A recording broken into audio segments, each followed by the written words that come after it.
CX Planner is a browser-based commissioning software developed with all the tools from ASHRAE Guideline 0 and ASHRAE Standard 202.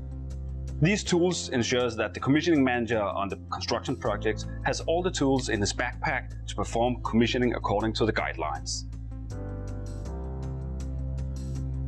When the commissioning manager is out and performing a commissioning test, he can assign a specific test item or a task to a technician. After that, the technician can register that the task has been fixed and is completed.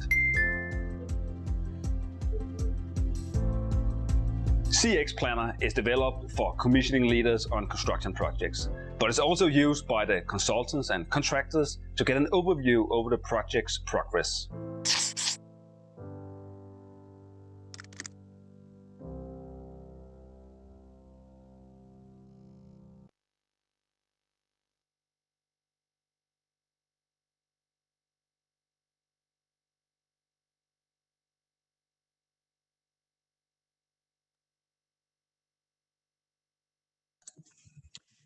Good afternoon, everyone. My name is Sam Schwartz, and I'm Member Engagement and Marketing Manager for the AAPC Commissioning Group. Thank you for joining us for the fourth installment of the ACG Essential Commissioning Webinar Series. Every month for the rest of 2020, we're hosting a new presentation covering different facets of the commissioning process.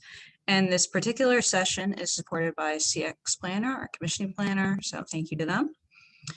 I'd like to go over a few housekeeping notes before we jump into things. We encourage you to submit questions at any time using the Q&A button. Since this is a discussion-based webinar, we'll be addressing questions as they come up, so please do not hesitate to wait on submitting them. The chat function is where you can make general comments and chat with attendees.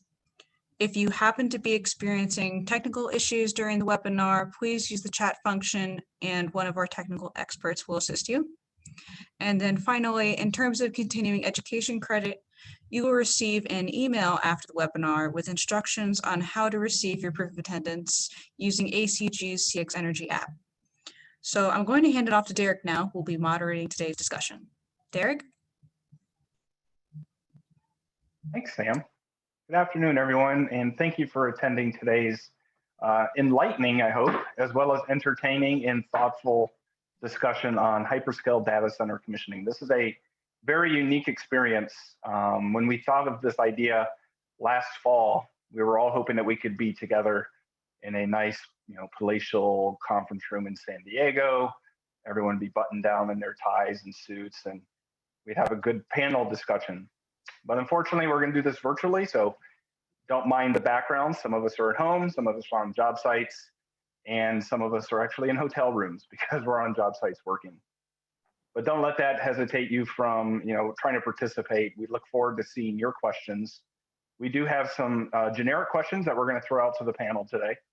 And this is a very unique experience.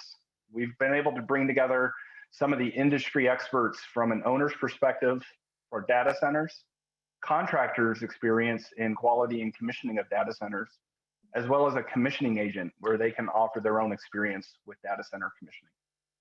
So with that, I'd like to go ahead and introduce our panelist discussions. Again, my name is Derek DeJesus. I'm on the ACG Board of Directors, as well as the Education Committee Chair, and I'll be moderating today's discussion. With us today from Facebook is John Lutz. John, do you want to go ahead and introduce yourself?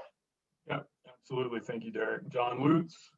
I'm a regional construction quality manager at Facebook, overseeing a few sites supporting our quality program. A little bit about me, ex-Navy nuke, went into data center commissioning right after the military, and I've been loving the life ever since.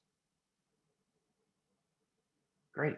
We're going to go over to Nich Zies from Microsoft. Hi, Nich. Hey, Derek. So Nich Zies, Regional Commissioning Lead for North and South America. I also served in the Navy, nuclear mechanic on submarines. Got out, very similar to John's background, went straight into being a commissioning agent, and came over to the owner's side about 6 years ago. Great, thanks, Nich. So as you can tell, we do have our, I guess you could call it, industry experts representing Facebook, Microsoft, and as well I am from Google. So I think we'll be able to give you a very unique owner's perspective. Next, I'd like to throw it over to our contractors, who are some of the trusted partners that all three of us use to build our data centers. We're going to start with Stephen Hodgin from Holder. Yeah, thanks, Derek, and good afternoon, everyone. I'm Stephen Hodgin, and I work for Holder Construction Company. I'm a senior manager for the MEP and Building Technologies Department, and I support one of our HyperScale data center clients. I'm the program lead for commissioning. Have 15 years experience. I started off in the industry as a mechanical design engineer. I'm a mechanical engineer, and then shifted over to the general contractor world. Wonderful. Thanks, Stephen. Also with us today is Jose Calderon from DPR. Hi, Jose. You want to introduce yourself? Hey, Derek. Thanks. Hey, everyone. My name is Jose Calderon. I work for DPR Construction. I'm currently the quality and commissioning program lead for the Facebook account. So I'm managing consistency across quality and commissioning efforts in all the data centers we're building for Facebook. A little bit about me. So I am a mechanical engineer by trade too. I've been in the industry, construction industry for 9 years, all of it, on most of it on the MEP side, anywhere from BDC to project engineer to project management, and now focused on quality and commissioning efforts. Thanks, Jose. And last but not least, our solo and lone commissioning provider that we could pull together for this panel discussion. No pressure, Brandon, but you are representing the industry tonight. So, all right, well, Brandon Sedgwick, go ahead. Don't gang up on me too bad here. Brandon Sedgwick, I work for Hood, Patterson, and Dewar. We're a commissioning firm, mainly commissioning. I'm the president of the company, and I have been with Hood, Patterson, and Dewar for about 18 years. Mechanical engineering degree, worked for Pratt & Whitney for a little bit, and then I went and traded currencies and decided that I couldn't handle the stress of that sort of work. And so then I got into the commissioning industry, and it's been great. Sure, thanks. So before we get going, again, I want to reiterate some of the housekeeping rules from Sam. We are going to utilize the Q&A function of Zoom. So if there are questions that come up from the crowd, from the attendees, please don't hesitate to post those. I will get to those as I see them or as they fit into the discussion.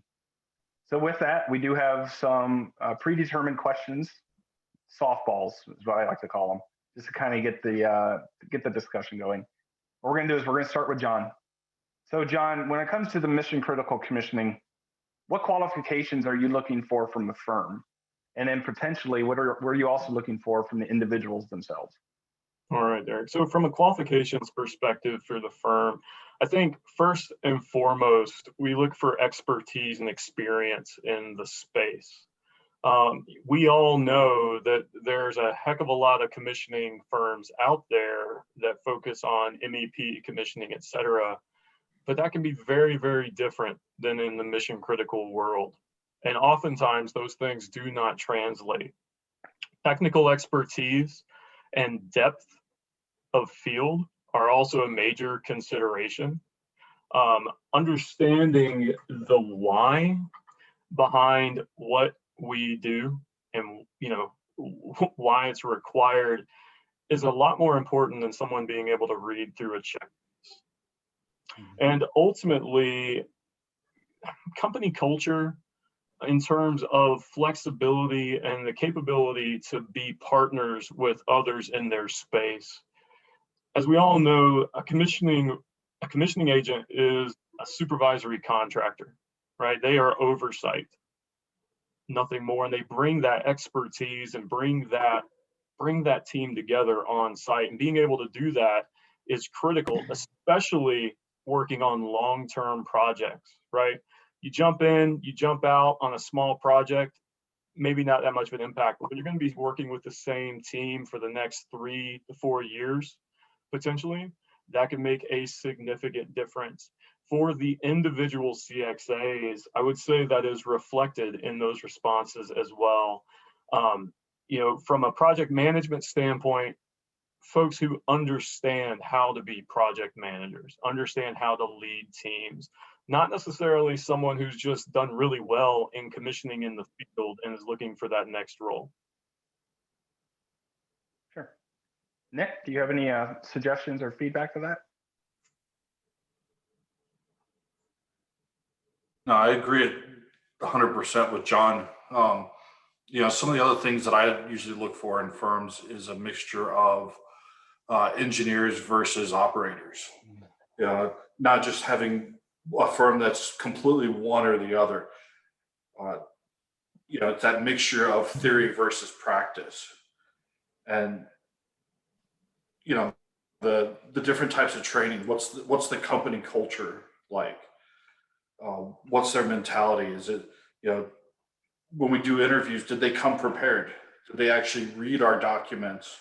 Did they prep ahead of time, or are they just going with what like the ASHRAE standards are, or the ASHRAE guidelines? Things like that. Just preparation, confidence,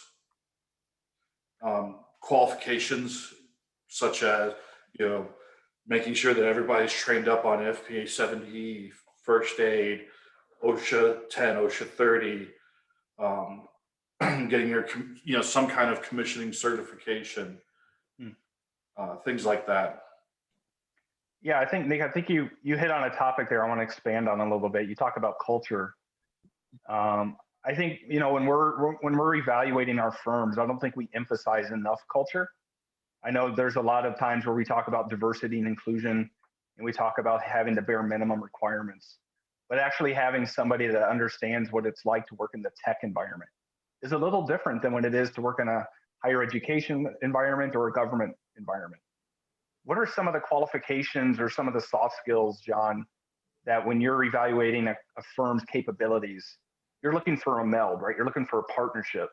You're not looking for somebody that's going to stand out or drive a wedge. What are some of those culture and soft skill points you're looking for? Well, Derek, with regards to the culture and soft skill, we see that being much more impactful with the project or the project manager level or the account manager level. And the ability and willingness to work with partners is first and foremost. The flexibility that comes from not having to be the smartest person in the room to prove a point, right? Working with the team, even if that requires going over the same lesson more than once, right? Some folks get really burnt out trying to do that.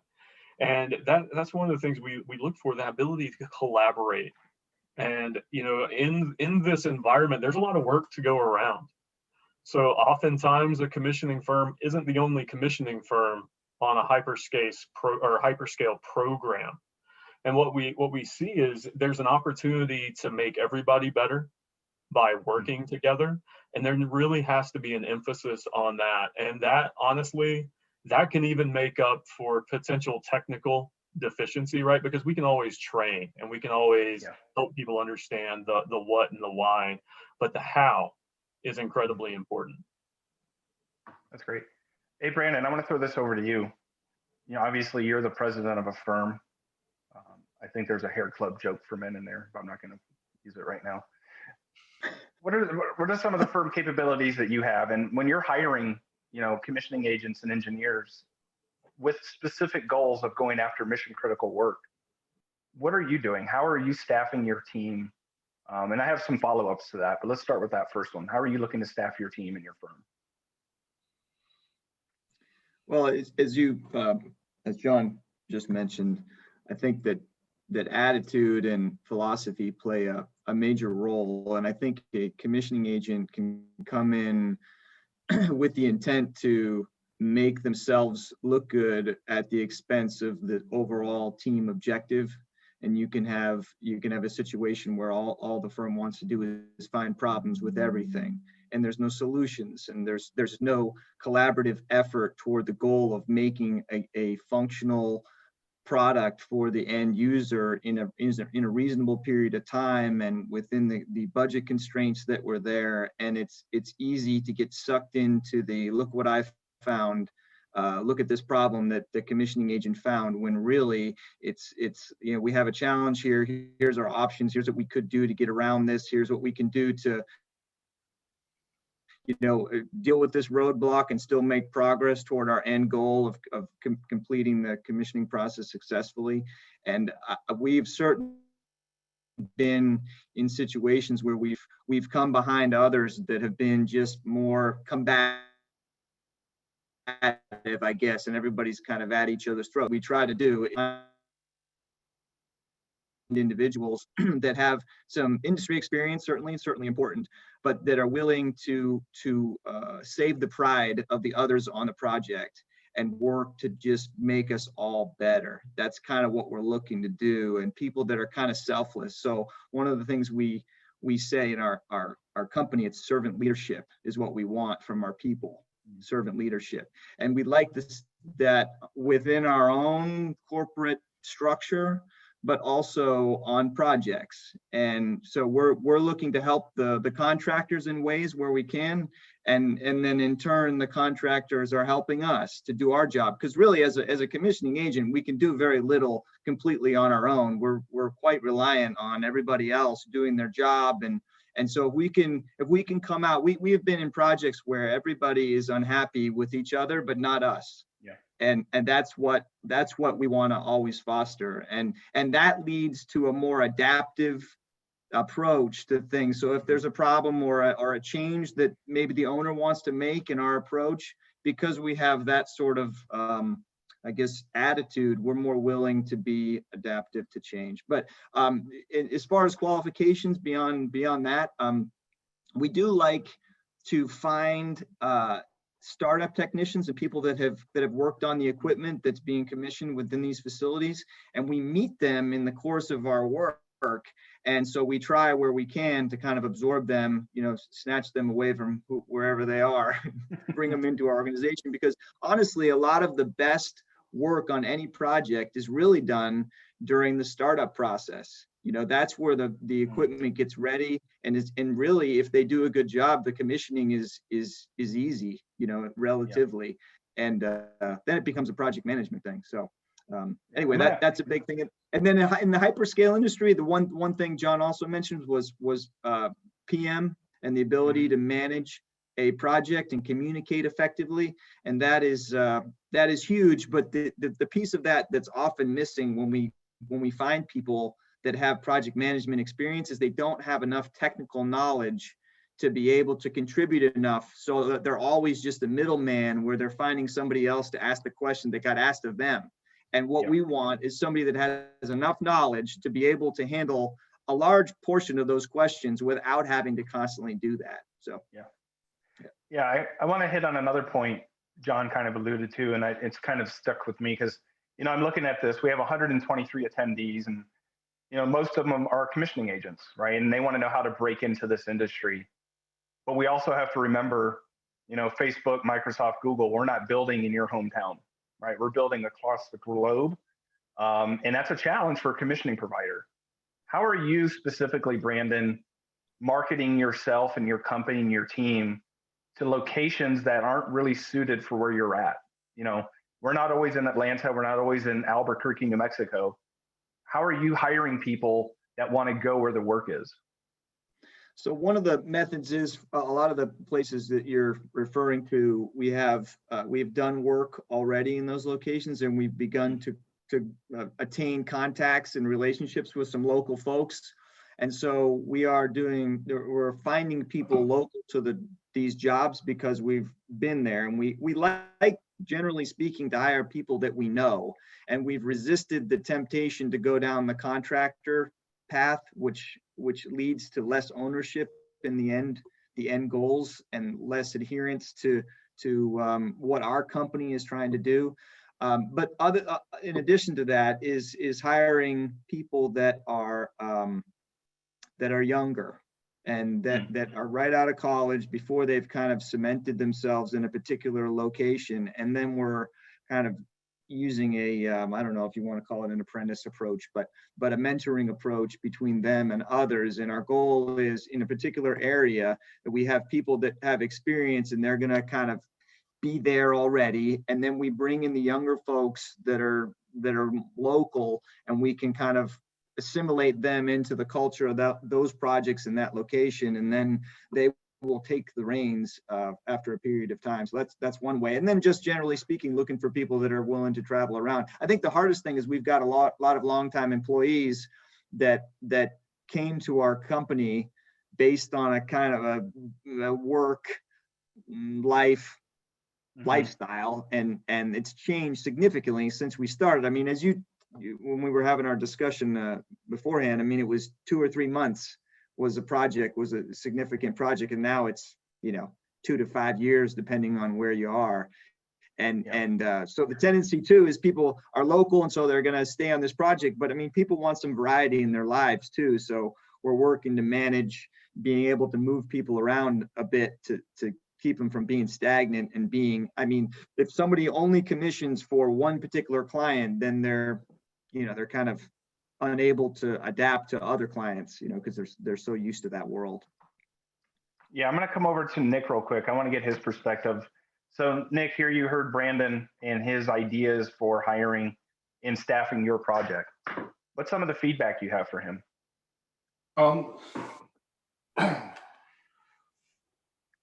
In some cases that, like hiring directly out of college and doing a mentoring program is great.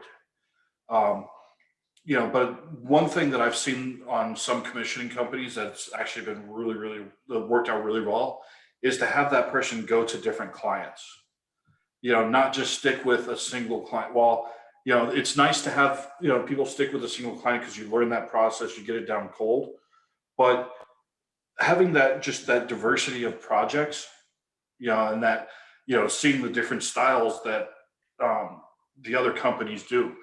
Because I know, from what I hear, we at Microsoft do commissioning a lot different than like Facebook or Google or Apple. We have different requirements, different things, and having that background and also just seeing the different, essentially the different ways that equipment can fail. Yeah, no doubt. Yeah, I mean, from a that's technical standpoint, you're right. The experience on lots of sites is very important. Yes. I mean, that's one of the things that one of the advantages I have over a lot of, people that I deal with is, I mean, I've seen 5 arc flashes in my life. I've seen, pieces of equipment just fail left and right. Anything from 120 volts up to 34.5 kV. So, having that, just having that experience, knowing how things can fail, why they fail, what they can, how to fix it. I think that's invaluable as well. Because sometimes you get on a project and, you've got a standard design, standard manufacturers, and everything is just like very, very, vanilla and boring. Yeah. But having, seeing the different types of equipment, the different ways that things can fail will, sometimes give you a kind of what we call leading indicator into, hey, this UPS doesn't quite sound right. I remember on this other project, I heard the same sound and 3 months later it exploded. Things like that. Definitely, I think it's, a big thing to get people staged in the right areas. Getting them with a good mentorship program. I mean, it's definitely solid. Yeah, Yeah. Hey, John. And lessons learned. Yeah. John, just to tidy up this discussion on quals, throw it back to you for final thoughts. Okay. All right. So the final thoughts, commissioning is a unique industry. We don't go to school to learn how to commission a data center. We learn through experience, not only from the technical opportunity of going to, different sites, different builds, different types of data centers as well. That is extremely valuable. However, to hit on Nick's point, and I'm sorry, my chat's going off crazy here. To hit on Nick's point, right? Like letting those who are doing commissioning for us go to different clients, go see the different personalities, go see the different cultures at work. Selfishly, because when they come to my site, I want them to know how good they have it. But secondly, though, right, understanding the differences and how they can be a difference or a differentiator in that space is incredibly important, and it also helps develop those people. Yeah. So Stephen and Jose, I want to get the contractor's perspective, right? You have to deal with the commissioning agents full time in the field, right? When the stress is hitting the fan, your number one priorities, and I know I'm probably going to get shot for this, schedule, right? We're the owner. We're breathing down your neck for schedule. Why do you have so many change orders? The drawings were perfect. What isn't understood?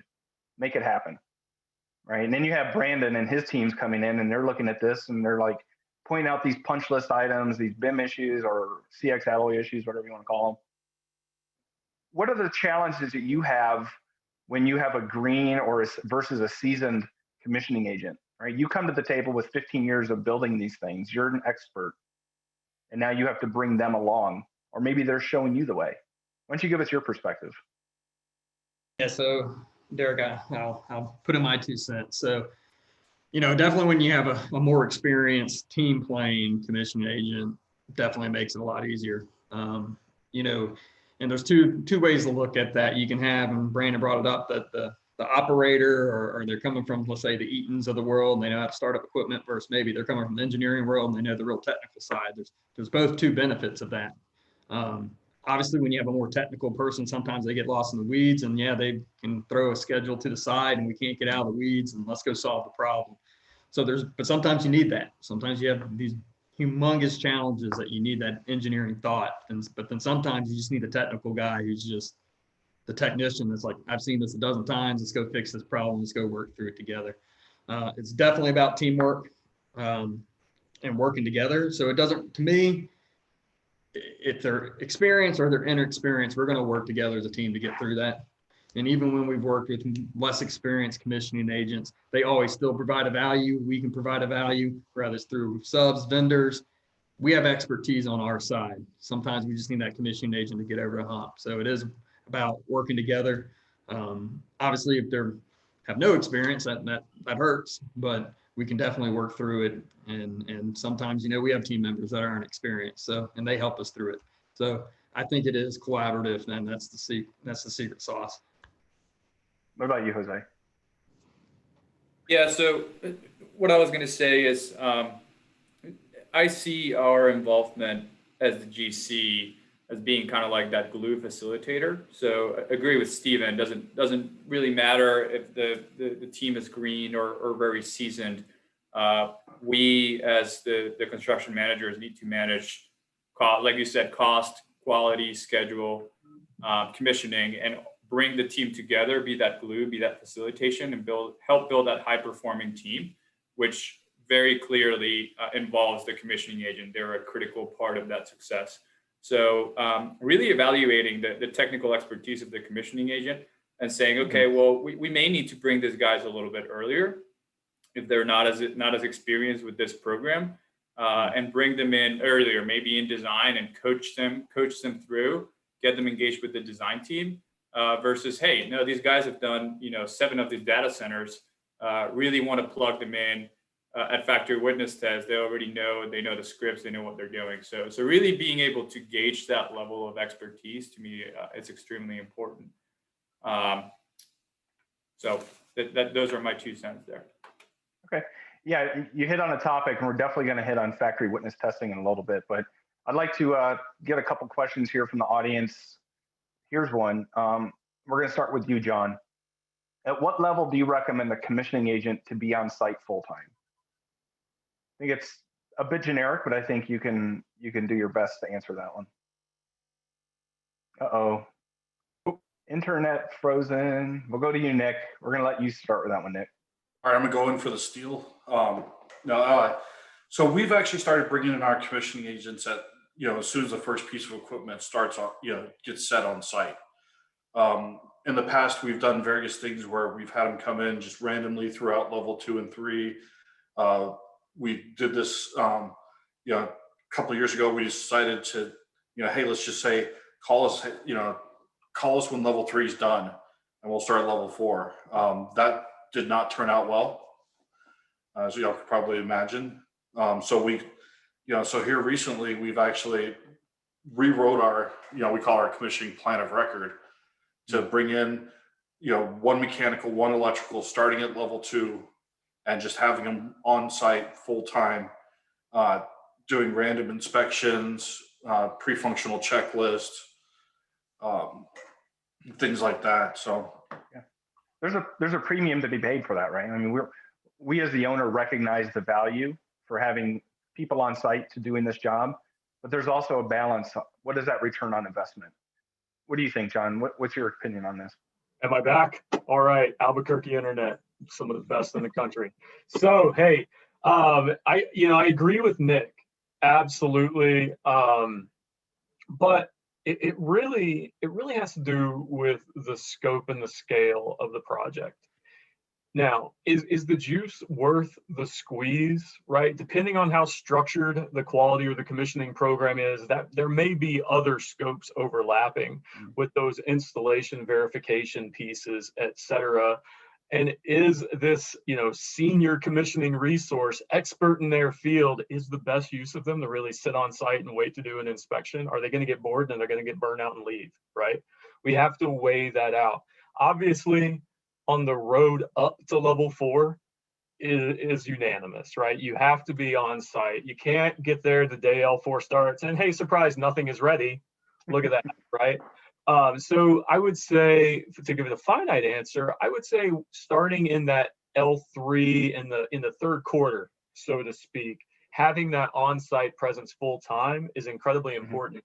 But even more important than having the CXAs present is the project manager, right? Because we can only read so much from BIM 360 or whatever tool platform we utilize. Yeah, I think definitely you hit it right on the head there, right? It's not just about the technical expertise, it's the project manager who's going to do some of the activities, design reviews, submittal reviews, project schedule coordination, CX plan, kind of working behind the scenes with their team, which I think brings up a good point, Brandon. You're not going to have everybody working on this project on site. You're going to keep people back at the home office working, right? So how do you prefer your CXAs to help with design and construction problems? Do they need to be really driving home the point with the contractor, or are they just kind of facilitating the question and letting the designers and contractors answering them? Well, one thing I did want to say is that I think what you're doing, at least in the beginning of a project where you have potentially a new project team paired with a new CXA with people that haven't worked with each other, there's a relationship building that comes during the level 2, level 3 earlier parts of the project, and there's a trust and I guess a learning that happens regarding who do I talk to, who's the person that really knows the thing I want to know, and how do I navigate the communication maze that's often present on these projects. And so one of the most important things about that initial phase of being on site is building those relationships. Then after you get a project that's phased builds where you have common teams, then it becomes less of an issue. The contractors know better what they need to do, and the CXAs know who to talk to, and there's kind of a symbiotic relationship, I think, that forms if things are done right. But as far as I guess driving issues, you asked that question. Well, I think it's different from owner to owner. In some instances, the owner doesn't want the meddling from the CXA. They want to know if there's problems, and then they want a hands off. We got it. We'll take care of it. And then in other instances, it's not that way. They look for more of a leadership role from our firm. And so in that case, we have to see that. The PM has to see that. We have to understand that it's necessary. And I would say that from site to site within the same owner's organization, it's different. In some cases, you have the facilities operators, and they're the most dominant people there. And so they're our master one day, and then you got some other master another day. And client service overall, focusing on what are they wanting me to do and being able to figure that out is what we need to do. I don't think you can really say how it should be. Our goal is always to try to provide solutions that's kind of our default. If we don't know what else to do, that's kind of what we try to do, is provide our 2 cents as though we're an engineer, but that can muddy the water in certain instances depending on what the dynamics of the are. I want to follow up to Jose here real quick. So Jose, when you're in charge of the subcontractors, you have a whole quality control program that you're building. Do you want that commissioning agent poking his nose into that issue and driving that to a solution? Or do you want to take ownership of it, right? You want to drive it, you want to validate it, you want to make sure it's right before the owner and their consultants come in and verify. What's your take on that? Yeah, no, Derek, I think you're driving a really good point here. So we pride ourselves to try to, one, build it right the first time, but then also self-report, and not only self-report, but drive those issues depending on what level of commissioning or quality they're being found. We do definitely want to partner with our commissioning agents, especially during level 3, like John said, later on in level 3, not only validating that we're doing the right thing and resolving issues correctly, but also getting their buy-in, being like, hey, this is what we found at level 3. You probably won't find that at level 4, or if you do, then we need to realign. There's something that we might have missed. And so we want that sort of like symbiotic relationship, like Brando was saying, but not necessarily are expecting the commissioning agent to do our job for us. We really want to drive the teams. We want to drive the trade partners to identify issues early and often, and hopefully build it right the first time. But if they don't, then identify those issues, realign the team, and then put lessons in place to not make those mistakes again. And then show the commissioning agent that we're learning, that we're growing, and we're all doing that together. I think there's a good question here from the audience, and Stephen, I'm going to ask it to you first. What is your thought about hiring level 4 commissioning providers for level 2 and level 3 process to really drive home level 3 schedule? I think what we're getting at here is hiring like a Brandon and Hood Patterson to come in and own level 3 to pre-prove that the level 4 activities are going to be successful.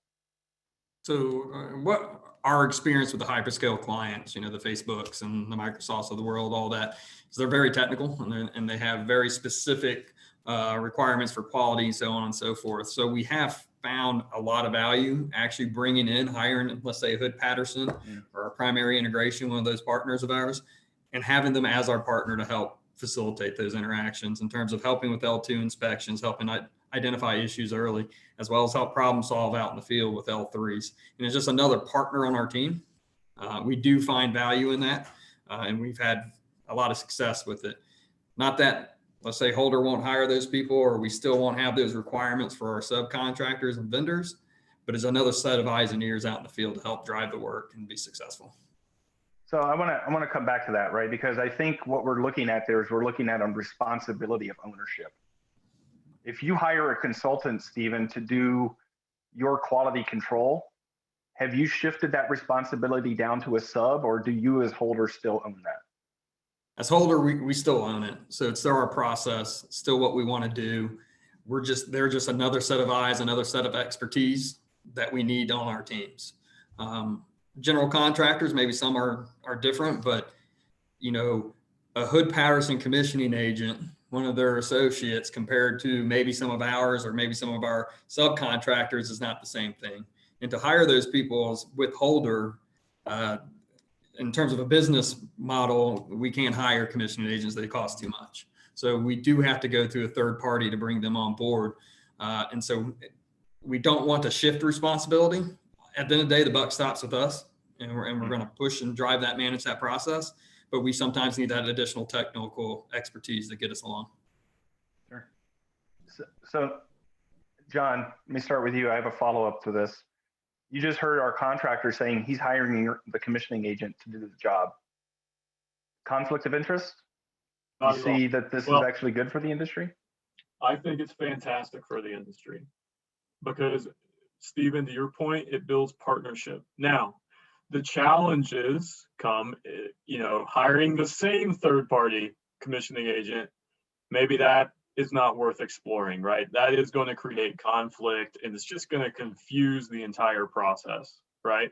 However, finding a partner to work with and to trust to basically be a staff augment is a huge win. One, it gets the right people in the right place at the right time. We all know if we can maximize level 3 effectiveness, we can minimize risk to the right of the schedule, right? But we also give an opportunity to grow these commissioning agents in that project management, that scheduling world that oftentimes they don't get the exposure to on the hyperscale projects. Giving these folks a home, for lack of a better term, is extremely valuable. They're going to learn more in that time than they would, putting out fires from site to site to site to site. There is significant benefit, in my opinion, for the industry there, and it works. Yeah. Brandon, I'm not going to put you on the spot and say, do you prefer working for owners or contractors? Won't do that to you. But, through ACG, we do advocate that hiring third-party commissioning agents by the owner is what our motto is and what our mission statement is. What value do you see if you're hiring across the board young engineers, former installers, to working on both sides of the fence?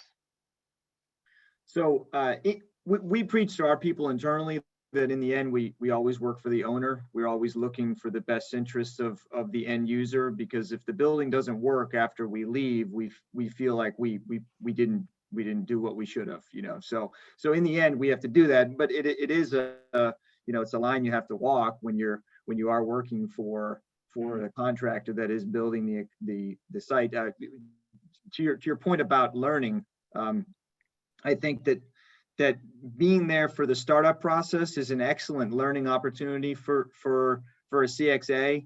Coming in after everything is energized and seeing it work is very different than coming in the front end and really seeing how exactly it got that way. As far as the I don't know if you said preference, I would say that there's any number of arrangements that are bad in either direction. I would say we have people working in owner relationships that are looking out for themselves more than the owner that they work for. We have people that are on the contractor side that are completely ethical and are totally looking out for the owner's interests, and they're great to work for. We have owners that are super interested in everything we're doing, and owners that view us as an impediment to their completion of a project.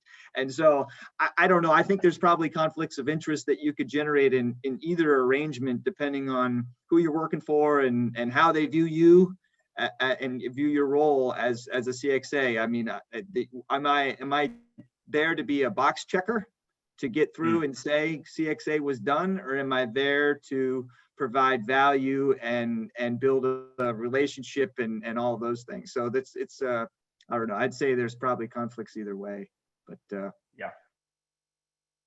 I think those are great answers across the board. Nick, when you're evaluating qualifications from a commissioning agent, you're looking for that synergy that they understand what they're looking for at level 2, level 3.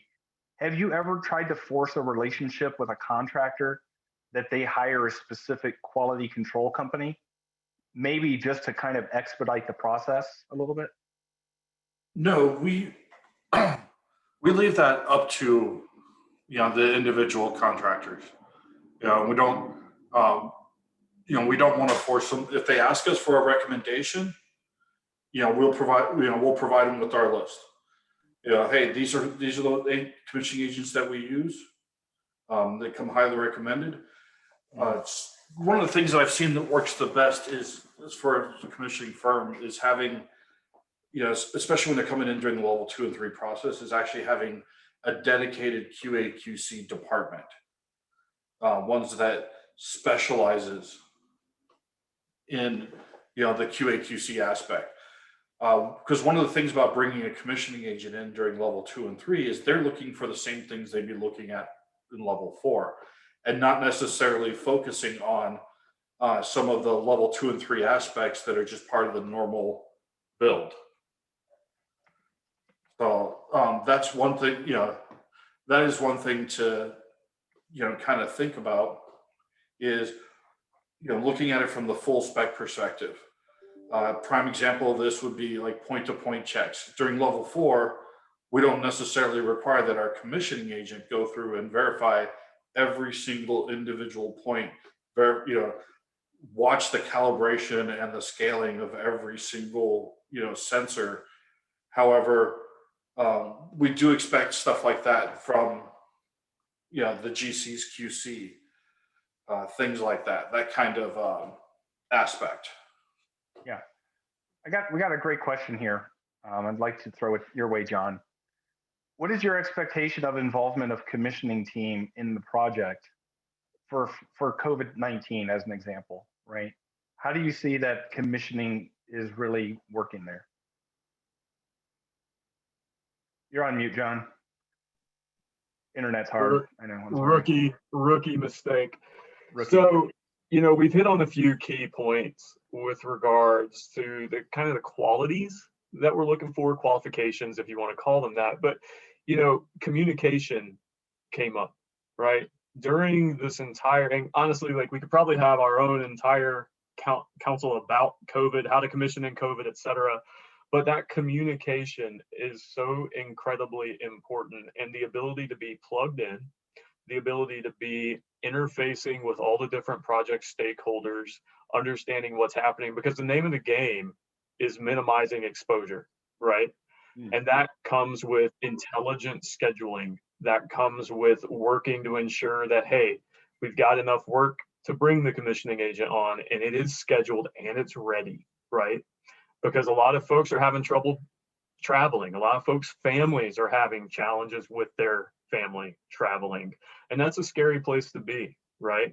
And we ask our commissioning agents to do that, to come out there, right? To come to these places, spend time in hotels, et cetera.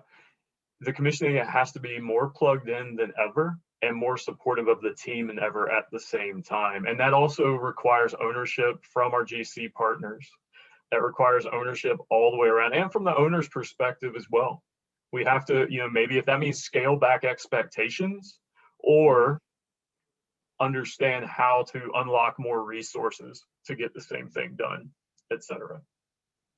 Yeah, I think one thing that we're doing, as we're trying to continue to keep the economy in the regions that we're at busy in the construction world, right? We're not trying to shut down project sites. We're trying to be smart and safe. We're driving social distancing. We're driving, wearing masks. We're also asking our commissioning agents to look at local teaming, right? So we don't have travelers that have to fly or have to drive across the country. So be smart with your sourcing.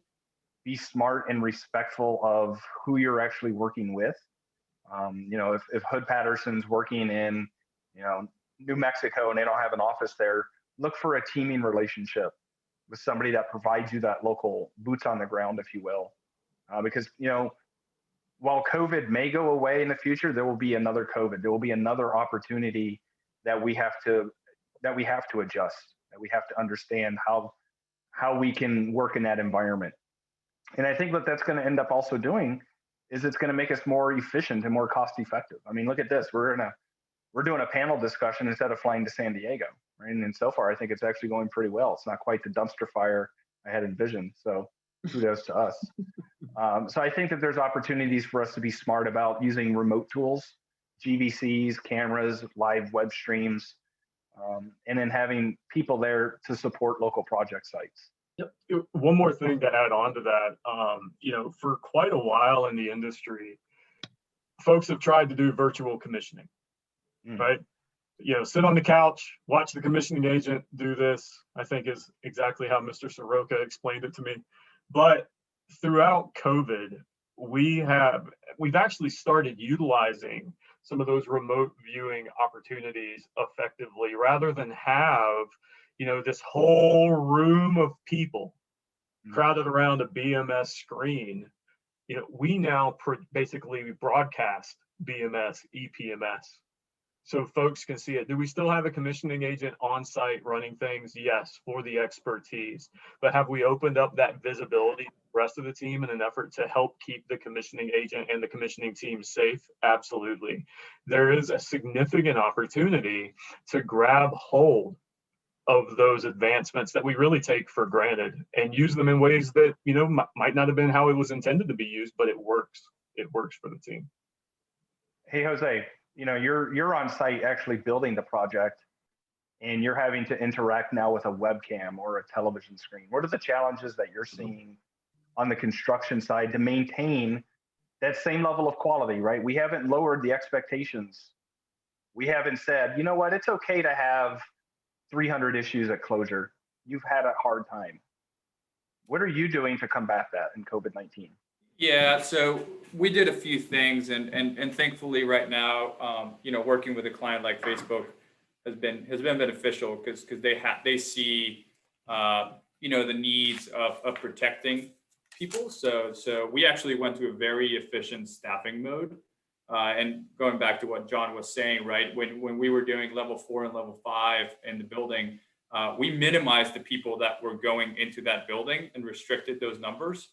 Everyone is required to wear face masks at all time. Our buggies have plexiglass in between. You're not riding in the same car, and everyone else that is not directly involved with commissioning is not in the field, right? Can be doing, and so something that if anyone is seen an IST remotely, it's probably one of the most boring things you'll ever see, and that's a pretty successful IST, right? And so there's pretty cool things that John was saying, innovative ways that you can still participate while keeping everyone safe. In terms of construction and quality, really innovative ways that we've done. For example, as we're doing some of our, and I know this is going away from commissioning, slab on grade inspections, we're doing some of those sign-offs virtually, right? So where we would all go and meet before a pour and fill a checklist together and touch the same iPad, that's all not being done virtually, and people that actually are going and verifying that it's only 1 or 2 people, and so you're trying to keep everyone safe. So a lot of very innovative ways that are making us still pretty efficient, high level of quality, and keeping everyone on site safe. Yeah, there's a few questions here from the audience, and I'm not even going to try to touch a couple of them just because I don't think that they're prudent for us to define what the industry allows when it comes to expectations. But I think there are a couple in here that we can hit on. I think it's pretty easy. Let's start with you, John, or Nick. I think, John, you've had enough FaceTime today. We're going to start with Nick. Hey, Nick, would you allow the same firm to do the commissioning process to also do the tab work for that same project? Or do you think that that's a conflict of interest? So this is something that we've kind of gone back and forth, a lot of times during, we've had projects in the past where we've done, the commissioning agent was also the NETA tester. And one of the things that we found was that you don't have that backup. Because one of the things about the commissioning agents, it's a new set of eyes, a fresh set of eyes. And what we were seeing in the past is that the commissioning agent wasn't really looking that hard at the NETA testing. And so we generally tried to avoid having the same company do things like NETA or TAB as being the commissioning, just for that.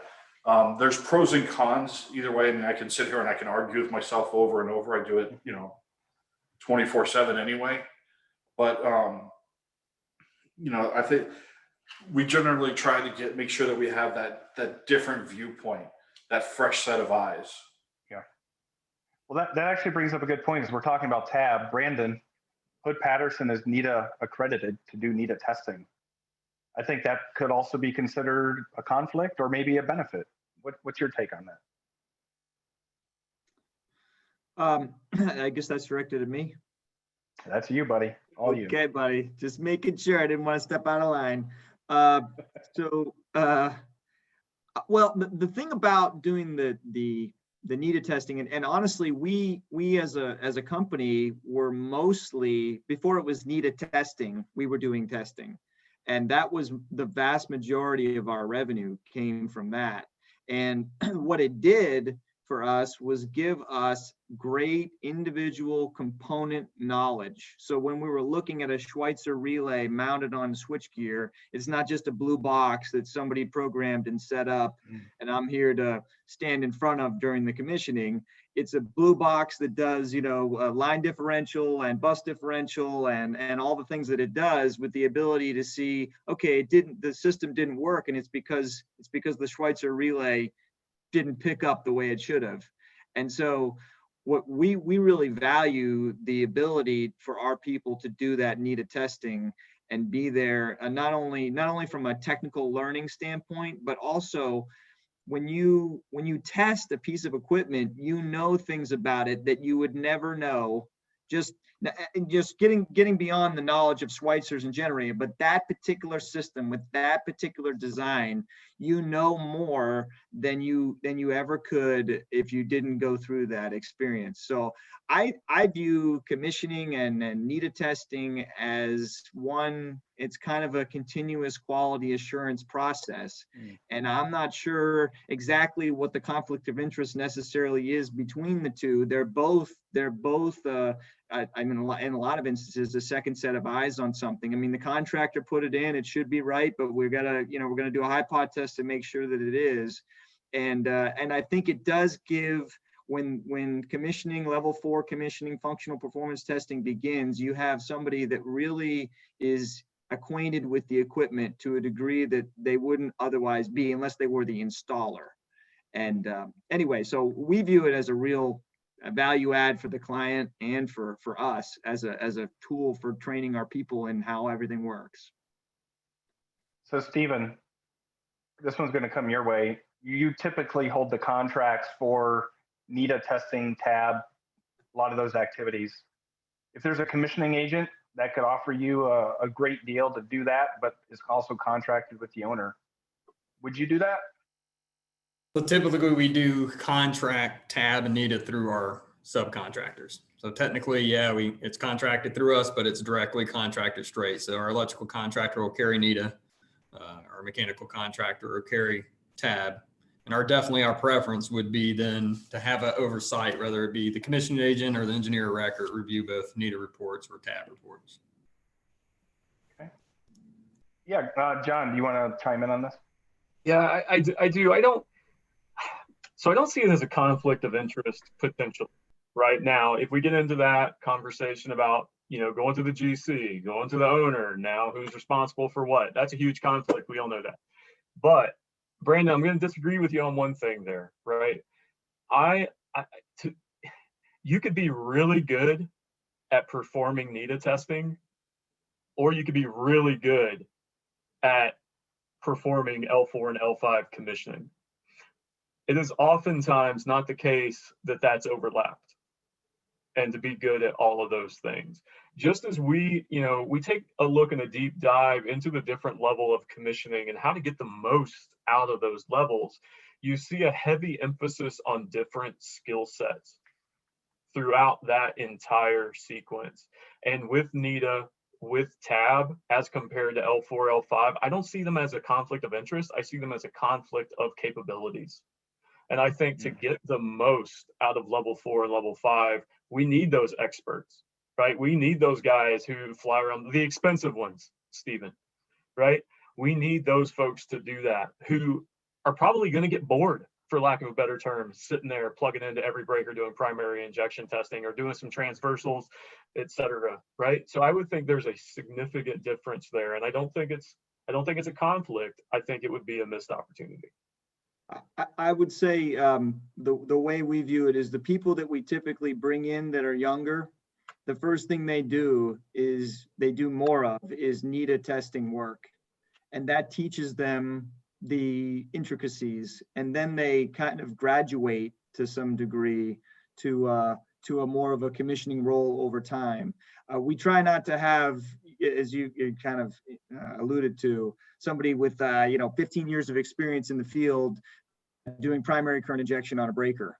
But that person with 15 years experience has done that before and knows Therefore, how exactly ground fault protection works in a breaker with in a series with four wires versus 3 wires, or direct ground sensing, or whatever you want to do. So we use it kind of as a development tool in addition to a way of knowing more about a particular project. But I agree with you that I don't think you want to pay somebody that's a high-level engineer to sit and test breakers, but it's good that they did done that at one point in time to know more about how everything works. So I hear you, but I'd rather have the person with 15 years of experience testing breakers, testing my breakers. But I hear you. And talking about the conflict of interest or preference, ultimately, if I'm installing a piece of electrical gear or I'm balancing a mechanical system, I really want more control of that, because ultimately the NETA folks are out there testing our equipment. And if there's problems, I want to be the first person to help resolve those issues. So there's another aspect of looking at it on our end, and conflict of interest, not that there would be a conflict of interest there, but ultimately, if the commissioning agent is out there also testing the equipment and then we're getting that information, there's a little bit of lag there if we don't have the right personalities or whatnot. So we would like that, but at the end of the day, I still think it's a huge value for the commissioning agent to review our NETA paperwork, to review our test and balance, because we make mistakes and they're really good at catching those things, feeding that stuff along, and really overall helping the project. Sure. Great dialogue. Nick, I have a question here from the audience. What are your thoughts on hiring different commissioning firms for various disciplines, meaning a mechanical, an electrical, maybe building enclosure, versus hiring one firm to do it all? What are your pros and cons on that? Well, I actually think this kind of goes back to a little bit of what John was just touching on as far as expertise. It's not something like, so typically we'll just hire one commissioning firm to do, to do the level 4 or 5 for both electrical and mechanical. We've had it in the past where we've had the commissioning agent subcontract out for building envelope commissioning, just because most commissioning firms don't have a separate building envelope firm. But it's the whole jack of all trades, master of none theory. We try to go with companies that's what they do. When we're selecting, like, so if I'm going out to do a building envelope, I'm going to go to a building envelope company, just because that's what they do. That's their bread and butter. But also, there's also some, a financial aspect to it as well. Because then you don't get that markup for, having the commissioning agent subcontract out. Absolutely, right? What we're looking for is core competencies. Because it's not, so Nick, I agree with you on the price tag, right? You've got the upfront cost. If we're covering, right, that's going to drive additional costs just from there. But we also have to think about advocacy for the project, advocacy for the build, and the effectiveness of what is being done. And, like Nick at Facebook, we do the same thing. We branch out to specific suppliers for those activities and to cover those scopes. And we do that to grab on to that expertise, to get the folks who have the experience, who, been in the program, they've seen the program, they've got that world of knowledge to bring to the table, and then bring that to that specific scope. Yeah, I think there's opportunities here when you're looking at targeted systems like telecom, security, AV, building enclosure, that if your firm is lacking that expertise of those qualifications in that RFP or RFQ, it's okay to subcontract out. It's okay to be transparent that Hood Patterson is lacking X, so they had to bring in firm 2 to help with that. Just understand that as an owner, I want to have one throat to choke, right? I want one contract. I don't want 5 contracts. Did you like that analogy, John? No, I'm going to go ahead and say that's not the approach. Anyway, go ahead. Okay, got you. Because when I have a problem, I want to talk to Brandon, right? He's my commissioning PM. He holds the contracts. I don't want to hold 5 different contracts myself. But when we look at these specialty disciplines, telecom, security, AV, you're starting to get into areas of expertise that our user groups, our security teams, our AV teams, they want to source, that they want to see qualifications for. That might be a separate contract outside of your standard quality and commissioning team or management structure. But those are definitely systems that are commissioned by third parties, overseen by internal partners like security. And they may only take it to level 3, and then they close the firewall, and then you're out. And then the ownership team finishes camera aiming, card scanning, HVAC within the data hall commissioning. So I think that there's going to be different scopes of work that are going to be unique to data centers that you're not going to traditionally see in a hospital. And I think this is where you kind of have to understand, what does the owners need? What is their OPR requirement? And that should be very clear to you when you're bidding a project. Hey, Derek, wanted to chime in from the contractor side. So I'm going to take it a step back into the partnership and culture, right? And so I think it's pretty similar to hiring multiple contractors to build your same building. I agree. You could subcontract if you're a commissioning agent if you don't have the expertise. From a conflict of interest perspective, right? Commissioning tends to be that like last thought. If you need to take time out of the schedule, where does it come out of? Usually commissioning, right? So our job is to provide that roadmap, but to also work with the commissioning agent to come up with a plan to where we're not overstepping on each other's systems, right? So like if the electrical guy needs the system online or offline, and the mechanical guy needs the system online, like we want that commission, we want that collaboration from that one entity that we can collaborate, plan, and schedule with, as opposed to having multiple touch points where we could make more mistakes. Sure, that's great. So I think we've hit on some of these activities and questions here. Let me continue to go through the questions we're getting from the audience. So keep bringing those in, everyone that's listening. Here's a good question. We'll start with you, Nich. How do you best provide remote access to networks for the commissioning team while maintaining the required security requirements?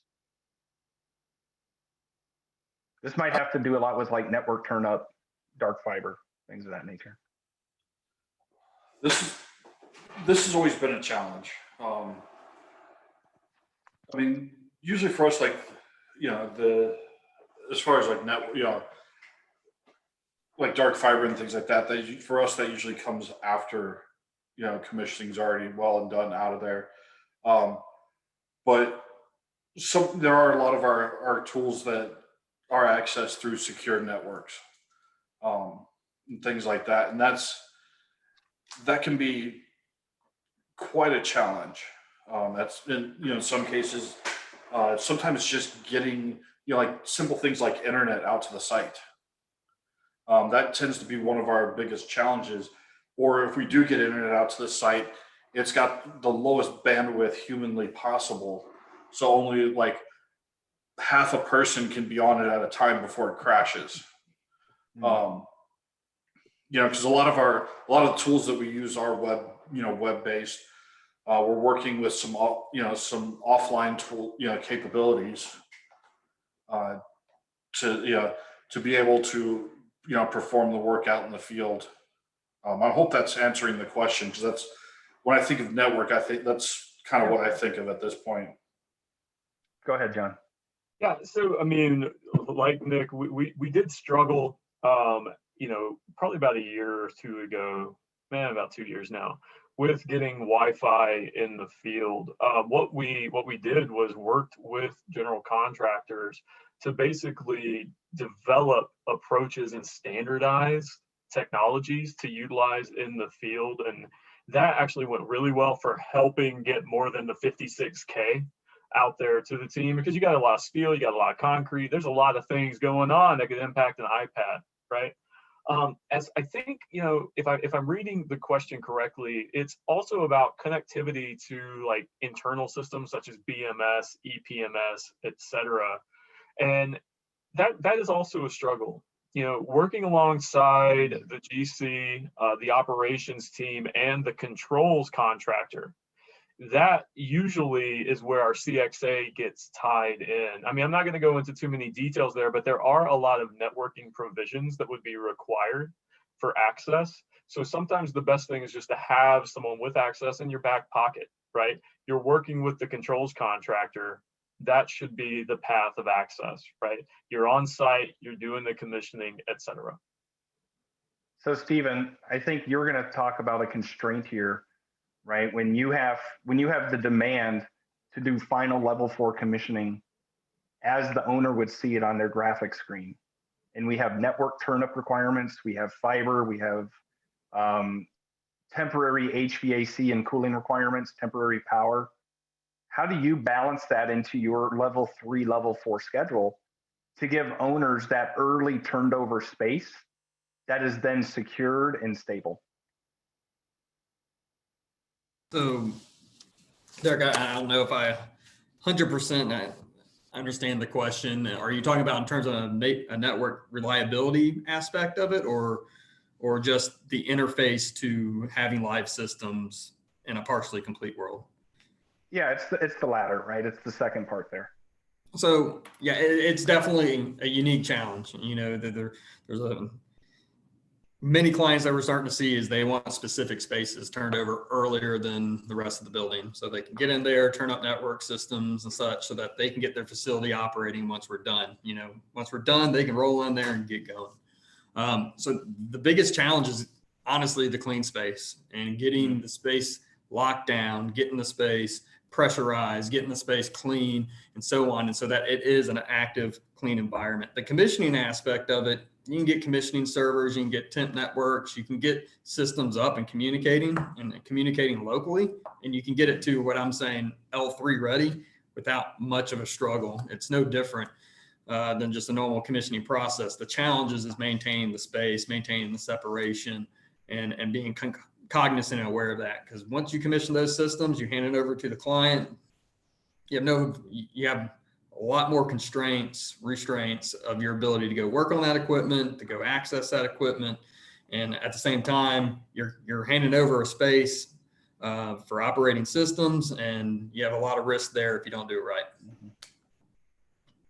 Jose, from your perspective, when you're trying to turn over a 0 defect space 10 weeks before the final level 4 is complete, what are some of the challenges you're encountering with that? So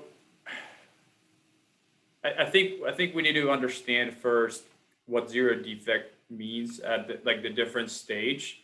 So there's a 0 defect that we do at substantial completion that would happen post to level 4, but we do try to turn over to the commissioning agent with as many or as little issues or rework items as possible before going into level 4.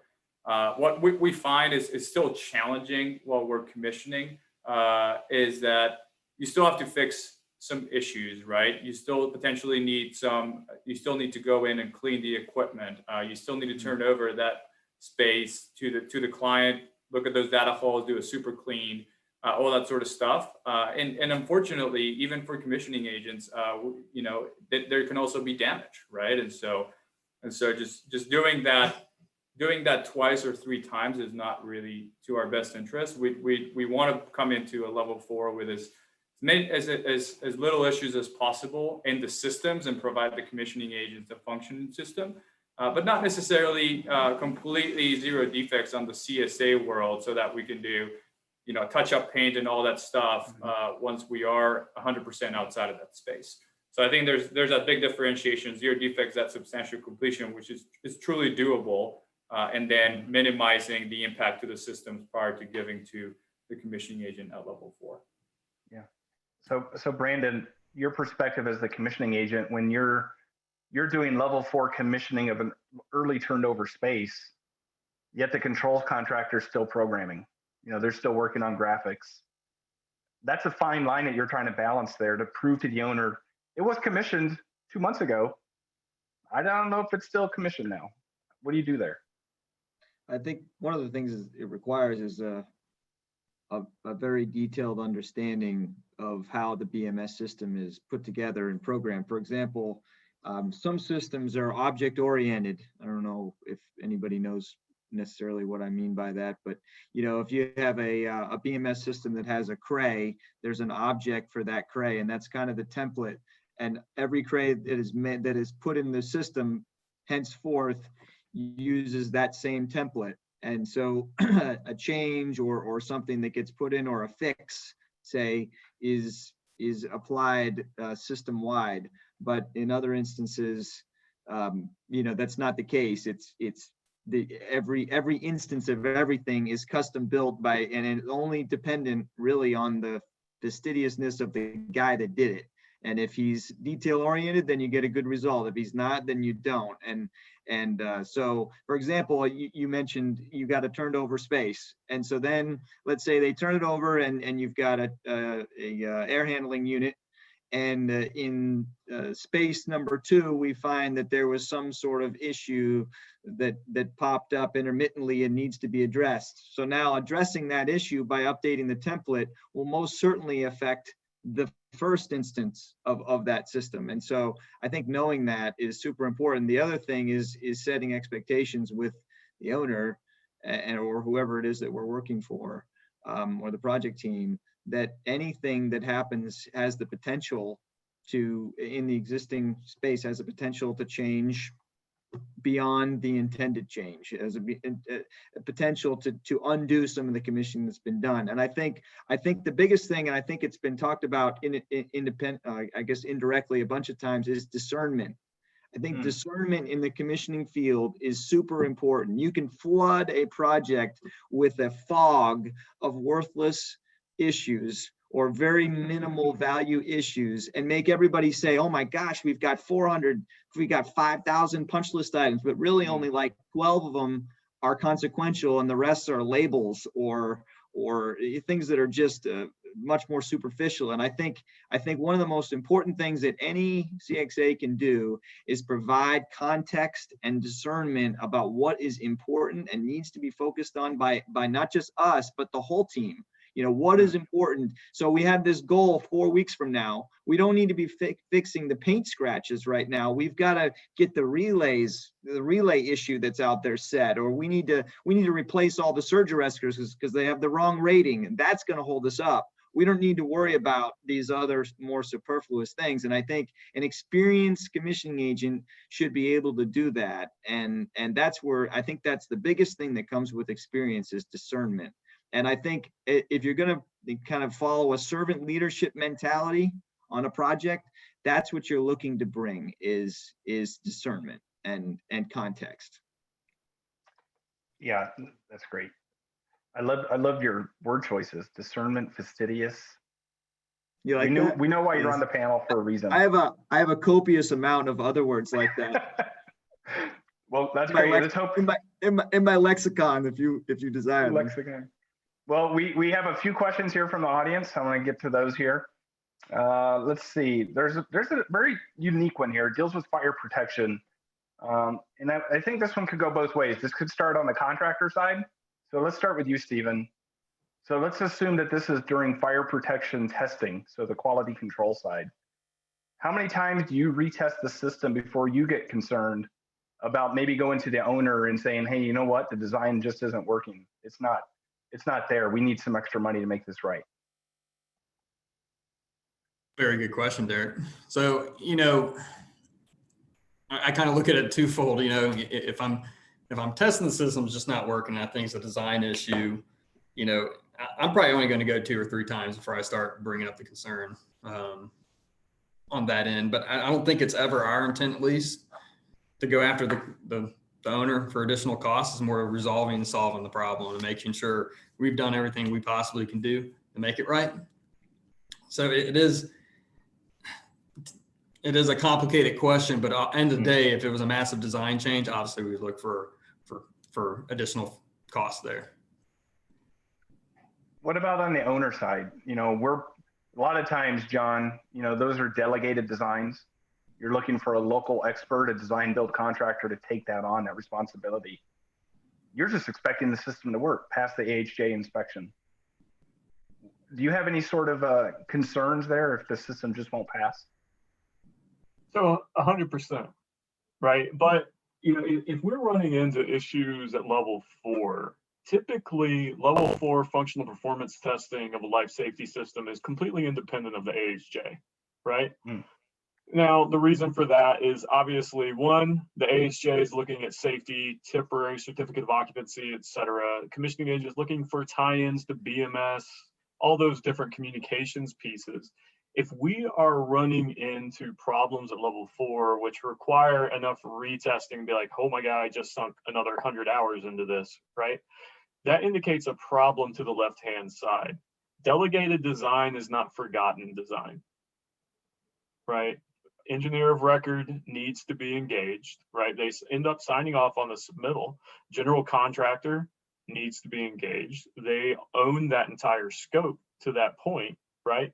What it does is it creates an opportunity to look at a root cause, okay? And take an understanding, right? On these phased builds, this isn't going to be a one-off, right? We're probably going to run into the same thing next phase or next building. And taking that time to learn what happened and include the commissioning agent in that conversation, right? Because again, I go to that expertise point, right? We have folks who have seen every kind of fire system imaginable, and they ran into problems when they read through the sequence of operations and it didn't make sense to them. Why didn't the commissioning agent get a chance to read that sequence of operations earlier and bring the impact farther to the left on the schedule? I think that's exactly how I would attack that one. We don't keep moving forward with problems. We fix the problem and then move forward. Sure. Yeah, There's another. Yeah, go ahead, Nick. Yeah, just back when I was a commissioning agent, we had one site where we had a water reclamation system that no matter how many times the manufacturer came out to try to fix it and make it work, about the 4th time that we went out there and the hose popped off and shot water and soaked about 30 people that were standing around hoping this thing would work. Finally, the owner just decided, you know what, we're done with it. And they actually just abandoned it in place and actually put shrubbery up around it. Yeah, it was kind of interesting, but at the end of the day, we're paying for this stuff to work. It's got to work. And then some cases, it may not, the system installed may not have been like the original intent of the engineer or the original intent of even like the manufacturer. And that's where we got to get everybody together, figure out the best path forward and move on. Yeah. As far as when that determination comes, with the fast pace that we are putting out data centers, like that's a conversation you start before you even have the problem. Yeah. A couple great questions here regarding process. Level 3 to level 4, right? We all know level 3 is startup, owner validate or contractor validation of pre-testing, point-to-point graphics verification. Level 4, that's supposed to be the actual contractor is stepping away, the commissioning agent takes it on. Do we feel that there's a necessary stage gate or a barrier to this? Or is it just a prevention of doing faster commissioning? What I think we're trying to get at here, combining level 3, level 4 together, right? Is there value, or are we shifting risk over to the commissioning agent? Let's start with you, Jose. Or go ahead, Brandon. Well, I was going to say one thing that you do if you try to do both at the same time is you do give yourself some scheduling uncertainty, because if something hasn't been started up and you're trying to kind of commission it at the same time, it's hard to know how it's going to go, because you're really kind of doing it together. And I think it can be difficult, but I will say that when we used to commission things, say, I don't know, 12, 15 years ago, something like that, we were heavily involved in the startup, and then we would just kind of roll right into level 4. And I do think that involvement by some level of, I guess, overlap, if you want to say, between the commissioning agent and the vendors is useful and can help to move the commissioning when it finally, you do get to that kind of official point where you go much quicker because your knowledge of how everything works is so much better than it otherwise would be. And then I do think too that after the first, I mean, a lot of the projects that you guys are building and Facebook and Microsoft, it's phased, right? And so the initial phase, I think, should be treated different than the other phases, because that's when everybody's learning. You're learning at the CXA, I'm learning the Google way or the Microsoft way or the Facebook way.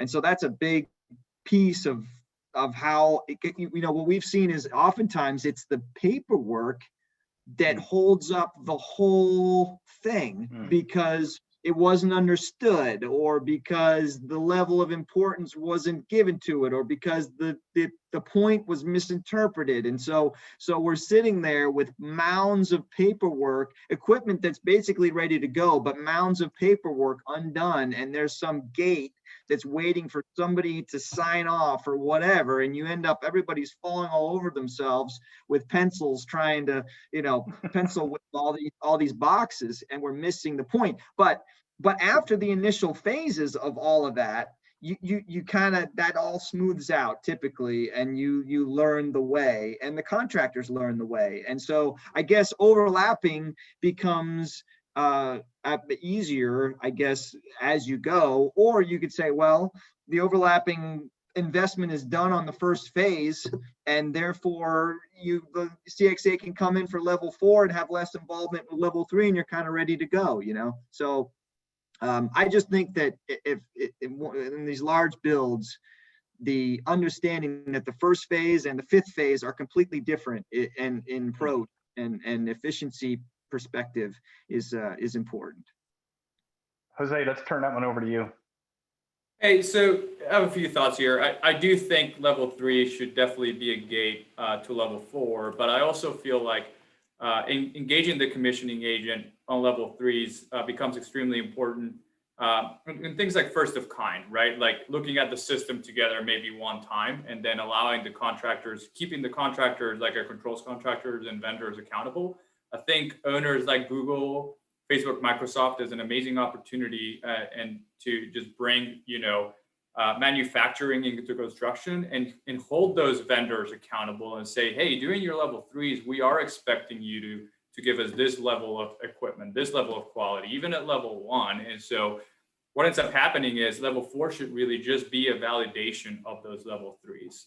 So if you are doing it correctly, you are not actually extending the schedule. You're bringing in your commissioning agent and learning together, but then you're not doubling up on resources. You're letting the vendors, the trade partners, and the contractors, like our controls contractor being so critical, do their job and do it well and set those expectations, and then turn it over and say, Mr. Commissioning Agent, here you go.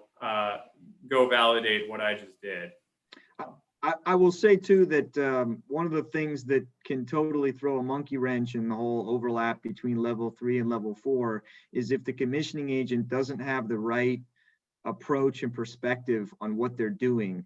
If you're walking up to a piece of equipment that's still being started up, it doesn't make sense to write a bunch of punch list items about that piece of equipment when it's not necessarily ready to go. Now, if there's something that's been done incorrectly regarding the installation, that's one thing. But a lot of times what I've seen, and we've kind of come in behind, is we've had experiences where the CXA will come in and basically write up punch list items for things that just aren't yet finished. And that's a different thing as compared to an actual installation error or omission. Nich, what's your take on the level 3 to level 4 stage gate barrier, perceived or real? I think it's very important. In Microsoft, we have a tagging process. And, we use that, and the tags themselves, I call them the stop sign between the levels. That it's a stop, go back, look, did you actually do everything correctly? It's a last minute check. Hey, is everything good? It's that handoff. And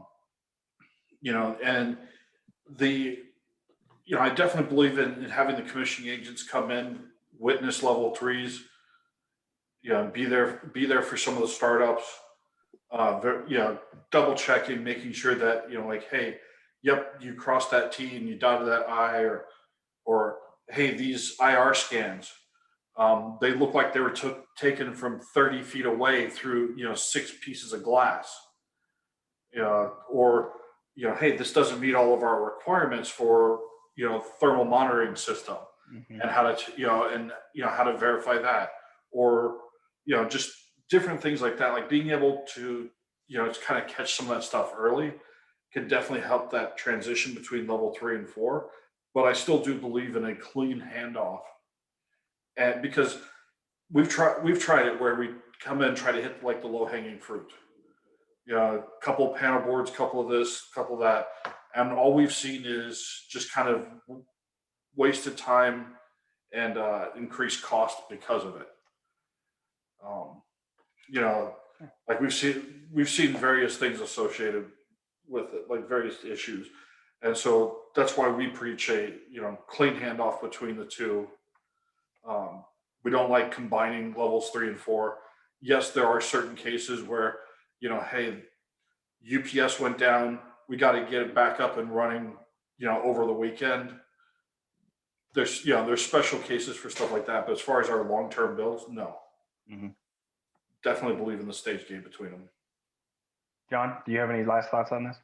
Last thought would be, if we combine those 2 steps, there'll always be time to do it twice. So take that as you go. Yeah, I think when we look at it, commissioning isn't just the validation and verification at that one instance that it worked.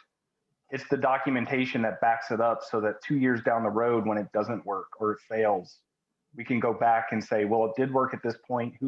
Here's who was there. Here were the day conditions. Here's the trend data that shows it. So I think if we try to go too fast with quality and with commissioning to meet a schedule for capacity, we are doing ourselves and our operations team a disservice by saying, well, it was just a documentation miss. It did work at that time. Agreed. So Yeah, here's another. Yeah. Derek, I was going to add, I definitely think there should be a distinct separation between the two, L3 and L4, and a separate stage. However, I do believe it is best to bring in the commissioning agent earlier into the L3. Not that they're running it, not that they're responsible for it. That should definitely be on the vendors, the contractors, and so on and so forth. However, I do think it does shift things to the left, because we are able to find earlier design issues much sooner and solve them sooner. While if the subs and vendors, we can do a pretty good job help solving those problems, but having the commissioning agent there sometimes speeds that up, as well as sometimes there's just misunderstandings. Commissioning agent was going to go commission and thought it was going to operate this way. Well, vendor thought it was otherwise. So you do cut down on some of those issues and churn you get later on when you hand over to L4, but definitely at the end of the day, you get done with L3, and it is definitely the commissioning agent's show to go make sure that, let's go try to break this thing, make sure it's done right. Yeah. So Brandon, we're on this level 3 phase because it's the most important transition, right? It really kind of does the final checkout. As the commissioning agent, are you witnessing first of kind? Are you doing like a full level 4 on a first of kind, or are you just reviewing documentation? What is your involvement at level 3 during startup? Well, I guess it totally depends to some degree on what is being asked of us. And certainly, amongst the parties on this call, there's differences, vast differences, I think, in how you would like us to interact with the vendors and how much presence you want in the field versus review of paperwork. Me personally, or I shouldn't say me, but as a company, I think that the thing we try to push is involvement in the field to a large degree, because if we do it right, we learn, they learn from us, we build relationships, and then we work well together during level 4. Paperwork tends to be, it really depends on how much effort is put on the quality of the paperwork by the management team of the project. I mean, a lot of times we're reviewing paperwork and it's low quality paperwork and it's voluminous and it's tons of time and effort to review. And sometimes I wonder what the level of value is. Other times, if the owner is very specific and insistent that the paperwork be right, then eventually it does become right.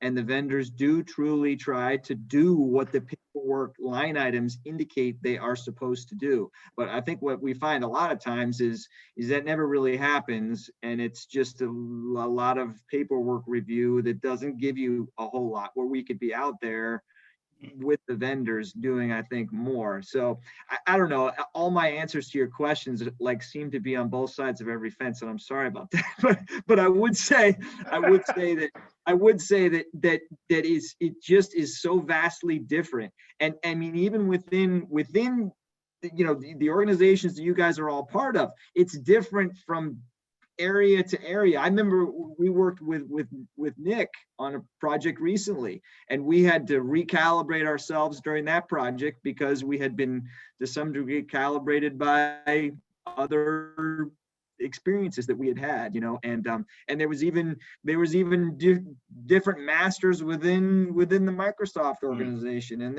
this is all of these things lead to just, we have to adapt ourselves, and there really isn't, I don't think, a rule for what you could definitely apply to every situation. So you bring up a great point, and I think if we speak for not the organization per se, but we at least speak for our teams or our departments. Wouldn't it be nice if, as an industry, we could sort of standardize the approach to commissioning, the approach to quality? We have associations 24/7, ACG and others that are meant to bring us together to help educate and inform. How can we as an owner, and we'll start with you, John, how can we at least start to try to turn the tide a little bit, that when Hood Patterson is hired to do a Facebook job, I, Google, or Nich at Microsoft also understand we're going to get the same level of consistency in the industry? Well, I think we need to look at things a little bit differently, right? If we look at commissioning, QA/QC, building envelope, special material inspection, all these things, rather than independent vendor services, if we look at them as our supply chain, it helps to create a space where we can look and see what those standards should be. Now, from the owner's perspective, everyone has a little bit of a different approach, right, internally already, but the goal is the same. Honestly, we should talk more, right? We should collaborate. We should share the dirty secrets. Be like, wow, I can't believe they did that. Kidding. No, we should talk about, hey, we're running into these problems. Here's what we did to fix it. Here's what the expectation is. To get to that point, it takes openness, the opportunity to communicate, and the willingness to communicate, right? We're talking about level 3. The same vendors are performing the exact same startup on the exact same equipment, maybe with a different color paint, right? At different sites. Why are we getting different results? Yeah. If we look at it from a supply chain perspective, there is nothing but opportunity. And we really need to come together, and we need to partner with these folks as well to understand what the feedback is from the other side. Yeah, I definitely agree with that. I mean, it's, like I said, that's why I like having commissioning agents that spend time with other owners, because they do bring some of those experiences. They don't necessarily say, at Google, we did this. They'll say, hey, on that other boat, this is what they would do. We would always test to this, or we've seen it done this way in the past. They used to fish. But So one of the things that we've done, just in Microsoft to try to actually, just like Brandon was saying, you go to one site, there's a different rule than the other site. You go, and sometimes you go to the same site twice and there's a different rule. Just depending on, the time of day. So one thing we've started doing is we've started standardization of our entire program. We hand the commissioning agent standardized scripts for the equipment and say, okay, here's the baseline standard script. All right, this is your starting point. Make it site specific, make it equipment specific. We've started doing things like that. Started, taking all of these little, pocket rules that only exist, in one little tiny space and started making them into actual policies. Yeah. Putting them in writing. We're bringing back our commissioning summits where we bring all of our commissioning firms that we use together into the same room. And I think having conversations like what we're having now, I think is key to getting that standardization across the industry. Yeah. I think if we could, and I think, I hate to say this, but I think the colo world is slowly eating away at that industry standardization because they are more about speed, capacity, and cheap, as opposed to quality, end users, right? We go into some colos where there are no operations facility managers, right? We have to worry about the people that work in these buildings. So I think if we can at least start to maybe standardize on process, like the how, and less on the what. I don't care if John's level 4 test is written a certain way or not, but how did we get to that point, right? So maybe that's an action item that we can take as an industry. I would say from a philosophical standpoint, if our brains are taken out of the commissioning process by complete and total standardization, I think you'll end up with box checkers only, because I think as a CXA you want to be able to own in the end what you're doing. And I think that the one of the great things that the industry, people in y'all's positions could do is from a philosophical standpoint, tell or standardize around what are the main characteristics and aspects of the equipment that you've got that you would like to make sure works during level 4. What is that I guess universe of in which we are to operate. And I think you brought up earlier point-to-point testing. I think somebody brought that up. And for some clients, they want point-to-point. They want us to do it during level 4. And in other cases, no. And in both cases, it's a level 4 test. But I don't think it would be good if we completely take the ability of the CXA to make it and own what they're doing, because I think it would remove their brains from the process too much. And anyway, I think it also robs them of the chance of understanding the deeper reasons for why things are the way they are. When you sit with a submittal and you have to come up with what you think is important and what is necessary to prove that piece of equipment, and you understand all the pieces of it, it's totally different than if you walk in there and you get it all, the recipe is handed to you and you're there, you're a body on site. And all that being said, if I was an owner in y'all's position and I have 50 buildings that I'm putting in, and I have this vast, universe of, on one end, we're doing this over here, and on the other end, you're doing this over there. I think that would be a nightmare. And so I think if you can have a hybrid between total standardization and philosophical guidance, I don't know if that's the right word, philosophical, but high level outline-ish guidance for where you'd like us to focus, I think you'll get a CXA that's fully involved in the process and fully, I guess, plugged into it. And then you'll also get, in large part, what you want from a standardization standpoint. So, yeah. So I think this also, yeah, go ahead, Nick. I was gonna say, I agree and disagree with, so I agree that, that the commissioning agents do need to have their, they need to be thinking and they need to own the scripts. One example that I'm gonna kind of toss your way is that before we had some, the standard scripts, which we consider pretty much the base guidelines, not necessarily this is, you write it and you just look at the top and you scratch off one manufacturer and put on another manufacturer. Before we started doing that, we had an example, for example, static switch testing, out of phase transfers. All right, we had one commissioning company that would do the out of phase transfer, and they would just switch it back and forth, but they wouldn't actually measure anything. They didn't even hook up a PQM. We had another commissioning agent that was using the PQM that was built into the PDU, or into the static switch. And then we had another commissioning agent that were using our PQMs that we provided to them.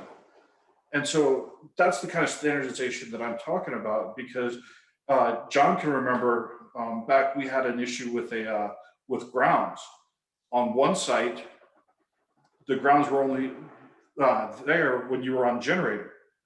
Another site, exact same design, same manufacturers, everything. The grounds were only there when you were on utility. But we couldn't tell if it was a metering problem or not, because the commissioning agents were hooking up their test equipment in different spots. So that's kind of what, referring to. Someone's at your front door. Thank you, Alexa. Yeah, so Brandon, check that. Yeah. So Brandon, what I would say is, it's not about over standardization, right? We want the brain, right? But the industry has changed. The workforce has changed.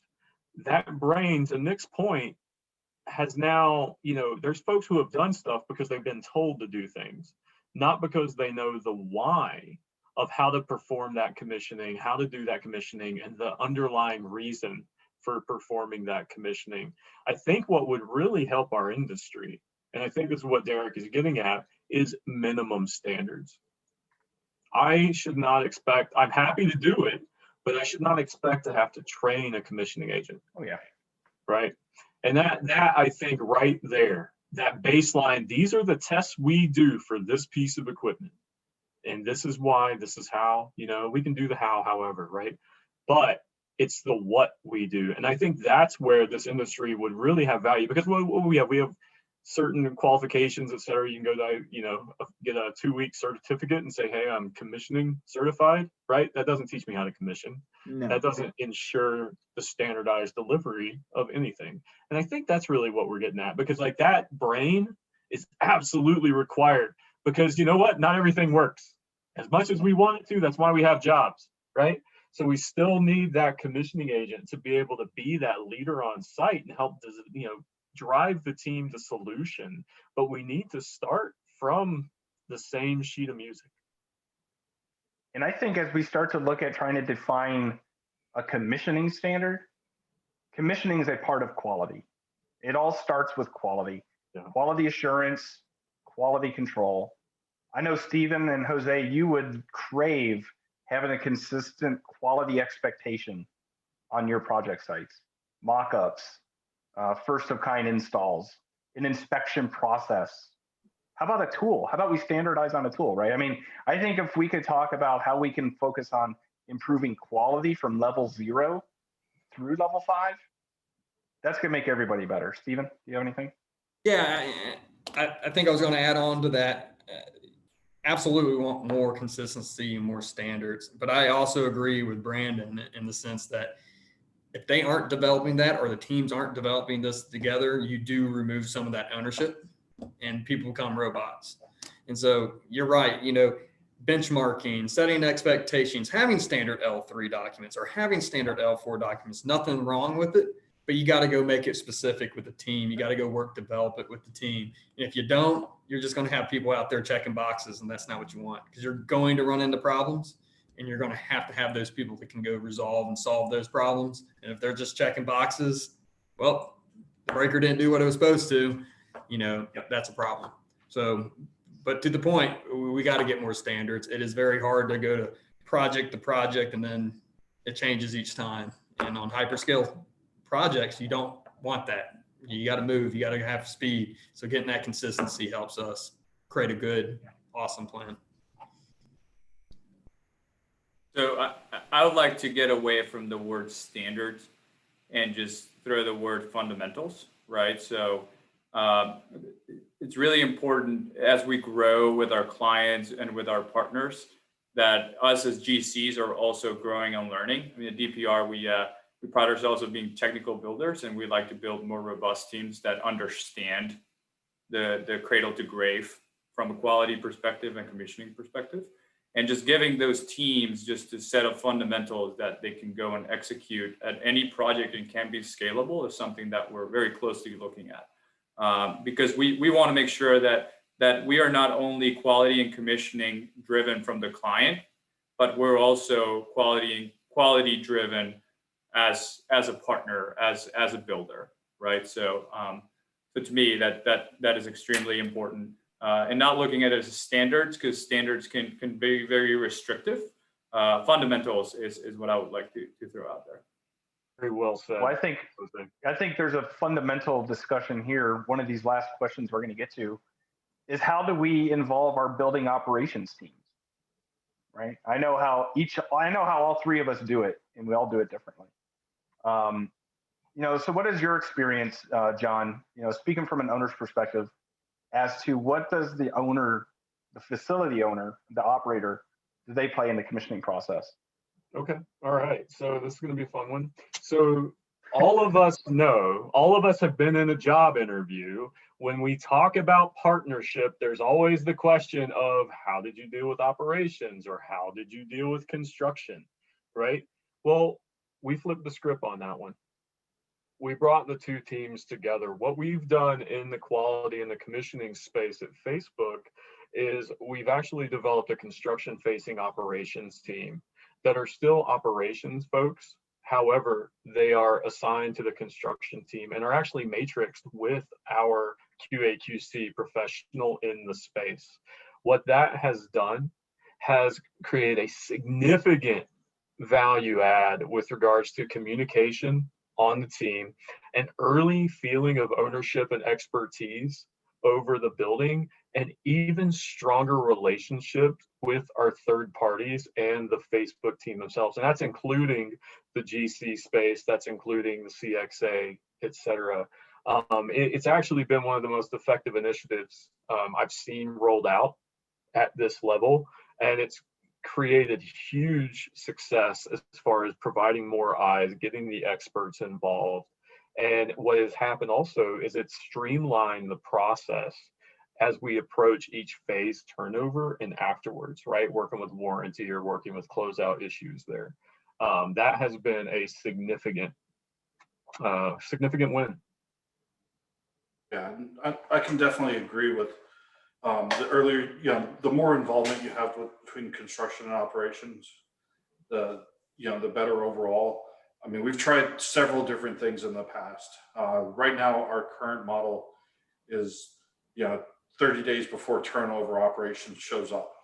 And, the problem is, like, they're so busy trying to get ready to take over the facility that now they're scrambling. They don't have time to actually get out in the field. We try to, we do spend a lot of time, especially with some of the teams that are able to, to come out early. We'll have them say, hey, here's our level 4 schedule. Get out there and witness, and, ask questions. Don't interrupt the work, but once they're done testing and they're kind of wrapping things up, ask questions. One of the big challenges that we've seen with bringing, having more operational visibility into construction is wish list items. That whole, well, I would, this ladder is great, or this railing is great, but I wish you would wrap it in rope, or, things like that, just little stuff that isn't a spec requirement, but it's a nice to have. And, there are some cases where we've had an operations team come out and actually find really important things that nobody thought of because it was more of like a maintenance aspect that a lot of the teams just kind of missed because they're just looking at it from a pure drawing standpoint, and functionality. Yeah. So I definitely I definitely agree with bringing operations in early, having them being able, making sure that you set guidelines and we'll call them boundaries, I guess you could say, is important. Expectations. Hey, if you've got a wish list item, bring it up, but don't make it an issue. Don't put it on, in with the rest of our list of our issues. I think the big thing there, sorry, Derek, but I think the big thing there is communication. It absolutely is, right? Because like that's always the worry as we get into the wish list. Well, like let's bring in the conversation and explain why it's not there. Hey, other people have thought about this. This has been, we tried it, didn't work, etc. But that communication is so incredibly important. Yeah, I was going to say, I mean, I know Brandon knows, how we do things with our operations teams, and they are very baked in to the process on most sites. But it also comes down to headcount and hiring, right? The industry as a whole is competitive, and just like on the quality or the construction side, operations is also starving for talent, and they can't usually get their headcount to fill their spaces in the timely manner to support design reviews, submittal reviews, inspection, startup, commissioning, right? All of those activities where they would gain knowledge become hindrances that when they do engage, they're going back to the start one, asking questions that have already been answered. And now they become wish lists. They become issues that we need to deal with. And that's a hindrance to the schedule. That's a hindrance to the business model or the goal. Deliver capacity the best as we can, as fast as we can. So I think we've answered a lot of these questions. There's a couple in here that I think we still have a little bit more time for. We have 3 minutes left. So let's see. Nick, I'm gonna throw one your way. What are some best practices to ensure level 4 scripts are written to design SOOs and validating successful level 4 functional testing prior to the first level 4? That's a lot of level 4s in one sentence. Perhaps a comma or a semicolon would be useful. Did you understand that one, Nick? Yes. All right. No, it's a really good question. Like, so as far as like the verifying level 4 scripts are written to the design SOOs, all of our level 4 scripts go to the engineer of record. They go to our internal engineering group for review and approval. And then we'll also send them to some of the vendors to give them that chance to look at it and say, hey, that's not quite how our system is supposed to work. One of the biggest things that we've seen that helps is having, not just your sequence of operation, but your DO, how have the controls vendor's interpretation of how the sequence is supposed to work. I think that's, that right there is important because your engineer of record may interpret it one way, and then your controls contractor interprets it a completely different way. Mm-hmm. Sure. John? Yeah, I absolutely agree. Some of it also has to do with the design philosophy. Not all of us design and build the same thing every phase, but some of us do, right? If we're designing and building the same thing with a few means and methods or local challenges, then 99% of the script should probably be the same, right? Identify those deltas, work with the team. If we run into issues during the execution of commissioning, we sure as heck shouldn't see it during the next phase, right? Make sure that feedback loop is completed. And, from an owner's perspective, it's my job to be that partner to help those partners communicate, right? From an execution perspective, it requires the willingness to come to the table and have that conversation from our vendors. Yeah. Yeah, Brandon, I think this is leaning on that involvement at level 3, successfully writing a functional test at level 2, and getting everyone to buy into it. What are some of the successes or challenges that you've had? So I would say getting an entity on the owner side or whoever is doing the reviewing that really gives the script for phase 1 of a project the proper level of review. Oftentimes you get to, like the 3rd iteration or something, and that's when everybody has enough time to finally pay enough attention to say, you know what, we're paying our vendors to do this particular thing, and really we don't want you utilizing your time doing that.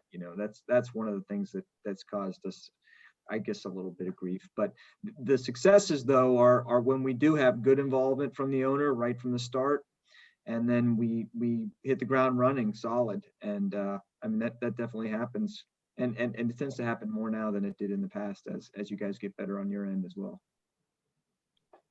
Thanks so much, Brandon. And with that is our last question and our last discussion topic. We're right on time, 4 o'clock Eastern. So I'm going to throw it back to Sam.